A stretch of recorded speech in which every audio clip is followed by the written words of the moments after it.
Notre ami Fred Soulier va nous en faire découvrir d'autres images aériennes et uniques, puisque Fred Soulier est avec nous dès que nous sommes en Provence-Alpes-Côte d'Azur. Il représente ici la rédaction de France 3 PACA. Eh oui, mon Lolo. Je vais t'amener dans J'aime bien quand tu m'appelles mon Lolo. Ah, alors c'est oui. vrai qu'au regard des couleurs que l'on vient de découvrir à l'instant, Oui. les peintres s'y sont intéressés. Évidemment, Cézanne aura le loisir d'en reparler, puisqu'il y a vécu longuement et tellement peint.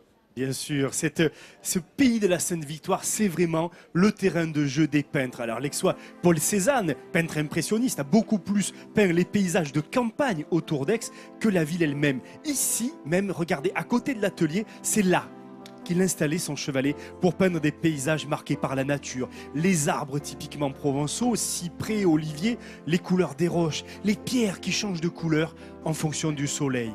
Et puis, bien sûr, on va prendre l'altitude. Dans le lointain, elle est là. On distingue la montagne Sainte-Victoire. C'est le symbole de la Provence à presque 1000 mètres d'altitude. Totalement fasciné par Sainte-Victoire, Cézanne la couchera sur 44 huiles et 43 aquarelles. Une véritable obsession. Des tableaux visibles dans les plus grands musées du monde. Une vue, un paysage qui n'a quasiment pas changé depuis 100 ans. Quand on pense qu'en 1910, le conservateur du musée d'Aix de l'époque avait décrété « Moi vivant, peint un tableau de Cézanne ne sera exposé ici ». C'était en 1910. Heureusement que ses successeurs ont changé d'avis.